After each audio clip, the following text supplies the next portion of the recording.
বিভিন্নভাবে যারা পেয়েছে তাদেরকে আমরা মূলত একটা স্টেটমেন্ট আনার জন্য যাচাই বাছাই করার জন্য আমরা ডেডলাইন দিয়েছিলাম। গতকালকে মধ্যরাতে সেটা শেষ হয়ে গেছে এবং সেই অস্ত্রগুলিও আমরা আজকে থেকে কিন্তু অবৈধ হয়ে গেছে। যেহেতু আমরা ডেডলাইন দিয়েছি, এর মধ্যে জমা না দিলে সরকারি আমরা নির্দেশনা জানিয়ে দিয়েছি। তো আমরা অনেক অস্ত্র ইতিমধ্যে পাচ্ছি, অনেক জায়গায় অস্ত্র ফেলে যাচ্ছে কেউ, অনেক জায়গায় আমরা গত রাত থেকে কিন্তু অভিযান শুরু করেছি, আপনি দেখেছেন। সেই অভিযানে একটা ইম্প্যাক্ট পড়তেছে।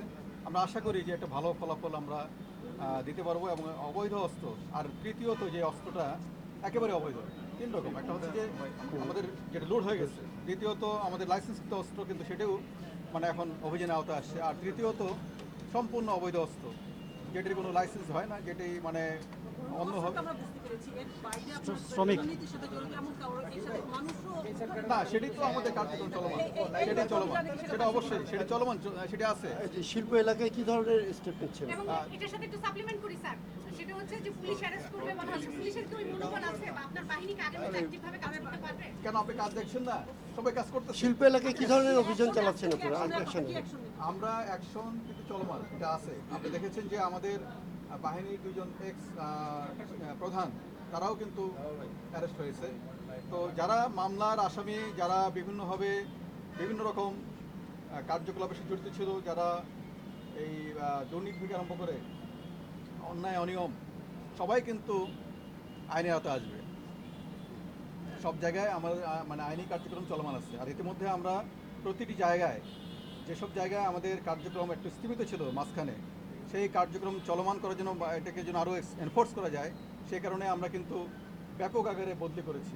ব্যাপক আকারে আমাদের নতুন police super, range DIG, commissioner এরা বদলি হয়েছে এবং তারা ইতিমধ্যে নিজের জায়গায় গেছে। সুতরাং আপনারা কাজ মানে দেখবেন যে আরও সব কিছু পুলিশ দেখছি না আমরা খুব একটা, মানে মানুষ আশ্বস্ত হচ্ছে না। মাঝখানে একটু স্থিমিত ছিল, এটা ঠিক যে আমরা যে ছাত্র জনতা যে বিপ্লব, যার মাধ্যমে আমরা নতুন বাংলাদেশ গড়ার সুযোগ পেয়েছি, সেখানে আমাদের পুলিশের কিন্তু আত্মত্যাগ আছে।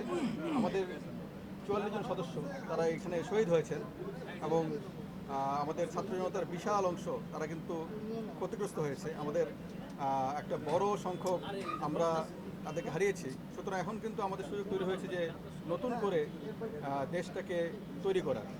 সাবেকদের জন্য কোনো মামলা করেছেন কিনা এবং তাদেরকে পুলিশ যে মারা গেছে এটার জন্য কোনো মামলা স্পেসিফিক হয়েছে কিনা বা হলে মামলা হয়েছে, মামলা হচ্ছে। আপনারা জানেন যে ফৌজদারি কিন্তু আইন বলে যে কোনো ধরনের ফৌজদারি অপরাধ তামাদি হয় না, কোনো তামাদি হয় না। আমরা সব কিছু যাচাই বাছাই করে স্পেসিফিক্যালি কোন ঘটনায় কে জড়িত আছে। অনেক ক্ষেত্রে আপনারা দেখেছেন যে আমরা পুলিশের সার্ভিং সদস্য তাকেও কিন্তু আমরা আইনে আওতায় এনেছি, অ্যারেস্ট করেছি।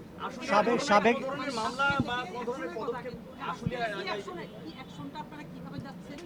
শিল্প এলাকায় শ্রমিক অসন্তোষ না, আমরা তো এক্সটেন্সিভ ডায়ালগ করতেছি, সবার সঙ্গে কথা বলতেছি। আমরা আগামীকালকেও মিটিং কিন্তু এখানে আছে, আপনারা নিশ্চয়ই জানেন ব্যারিস্টার। আমরা গতকালকে মিটিং করেছি এবং আগামীকালকেও সকালে আমরা মিটিং করবো এখানে। যারা গার্মেন্টস মালিক, যারা প্রতিষ্ঠান খুলতে চায়, যারা আমাদের সহায়তা চায়, আমরা সকলকে কিন্তু সেই ধরনের সহায়তা দিচ্ছি। পাশাপাশি আমরা যারা অন্যায় কর্মে আছে বা যারা এরকম বিভিন্ন রকমভাবে একটা অস্থিরতা তৈরি করতে চায়, তাদেরকে কিন্তু আমরা মানে ছাড় দেওয়ার সুযোগ নেই। সেটা হলো আমরা যত আপনি বলছেন তারপরে বলছি যে এই ঘটনায় গত জুলাই ঘটনা, আগস্টের ঘটনায় পুলিশের মনোবল নষ্ট হয়ে মাঠে কিন্তু আমরা পুলিশ সেভাবে দেখছি না।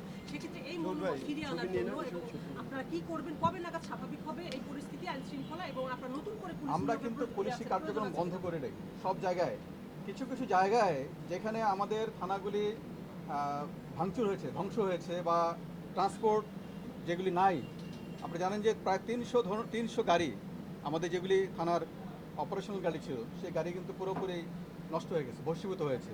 তো সেই গাড়িগুলি রিপ্লেস করা, থানাগুলিকে নতুনভাবে মেরামত করা, এটা তো সময় লাগবে, বাট আমরা কিন্তু কাজে আছি সব জায়গায়। একটা বিষয় যদি বলতেন, সাবেক 2 আইজিপির কথা বললেন না, মানে কি মেসেজটা দিচ্ছেন? হ্যাঁ।